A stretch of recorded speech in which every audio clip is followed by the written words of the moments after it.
Het jy al gelieg? Het jy geweet dat God lieg nie? Het jy geweet dat God sy woord hou? En dat die woord is iets kosbaars wat ons ontvang het. Maar wat help dit ons uit die woord en God hou nie sy woord nie? So dit wat die Here sê, dit gebeur.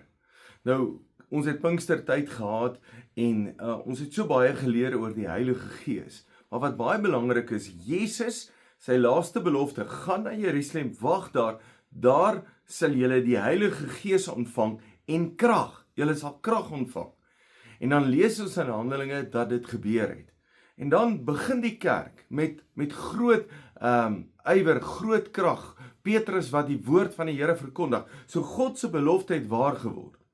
Maar ek wil dit baie duidelik sê. Dit was nie net een oomblik nie. God se belofte het weer en weer en weer waar geword. In Handelinge 4 lees ons dat die kerk vervolg word en hulle het groot krisis en hulle word doodgemaak, maar dan bid hulle. Dan sê hulle, en nou Here, hoor hoe dreig hulle ons. Handelinge 4 vers 29. Gee dat ons, u diensknegte, u woord met waagmoed sal verkondig. Steek jou hand uit en bewerk genesing. Laat daar tekens en wonders plaasvind deur die naam van ons heilige dienaar Jesus. En dan sê vers 31. Na hierdie gebed het die gebou waar hulle bymekaar was geskud en hulle almal met die Heilige Gees vervul. En hulle is almal met die Heilige Gees vervul en hulle God se boodskap onverskrokke verkondig. So dit waarvoor hulle gebid het, dit het God vir hulle gegee. Hulle het in lyn gebid met God se belofte, want die Here het gesê, vra en ek sal die Heilige Gees gee. Nou vra hulle, Here, help ons om met die woord met waagmoed. Ons word vervolg en dalk word jy vervolg by jou werk, by jou familie, tussen mense. Dit gaan nie goed nie. En dan wil ek vir jou sê, bid dat jy met waagmoed die woord sal verkondig. Nou, as jy nie 'n gelowige is nie, sal jy nie oor die Bybel praat nie. As jy nie die Heilige Gees in jou het nie, sal jy nie oor die Bybel praat nie. As God se Gees nie binne in jou werk nie, en vir jou krag gee nie, sal jy nie die woord van die Here verkondig nie. Want jy gaan geen waagmoed hê nie. Jy gaan net daar sit, ja, dis al. Maar, toe hulle bid, het God se belofte waar geword.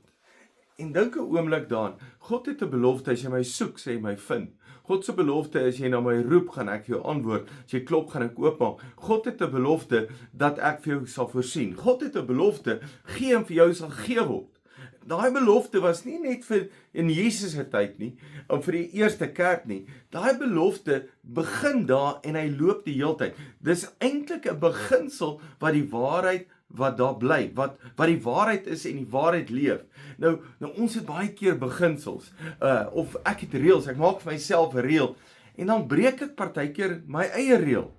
Maar kan ek vir jou sê, God breek nie sy eie reël nie. Hy is nie iemand wat lieg nie. Ons lieg dalk en ons dink ons lieg en ons maak dalk 'n fout of wat ook al, maar nie God nie. As jy vir die Here vra, sal hy dit gee. Handelinge 4, gaan lees 'n bietjie Handelinge 4. Hy sê en hulle is na die gebed is hulle almal met die Heilige Gees vervul en hulle God se boodskap onverskrokke verkondig. Dis dalk die bewys dat jy die Heilige Gees het, dat die krag van God oor jou kom. En weet ek ervaar in my hart, die Here sê die boodskap is nie net altyd die Bybel nie. Dalk sê die Here vir jou om vir iemand te gaan bid. Dalk sê die Here vir jou om jammer te gaan sê. Dalk sê die Here vir jou gaan kuier by iemand, gaan besoek iemand, gaan bid saam met iemand, gaan gee 'n mooi woord. En as jy bid, dan omdat God dit sê, kan ek dit doen, want dit wat God sê is 'n boodskap in my lewe. En ek het partykeer krag nodig om daai boodskap uit te leef. Ek het krag nodig om te doen dit wat God sê. En met onverskrokkenheid die boodskap, dit wat God vir my sê, vir ander te vertel. Dankie dat jy God glo, dat God se beloftes word waar. Nou wat se belofte vra jy voor? Nou die maklikste een is om te vra, Vader, gee my die Heilige Gees. Hy wil sy Heilige Gees gee, sodat daar krag oor jou sal kom. Dankie dat jy luister, jy's 'n great blessing.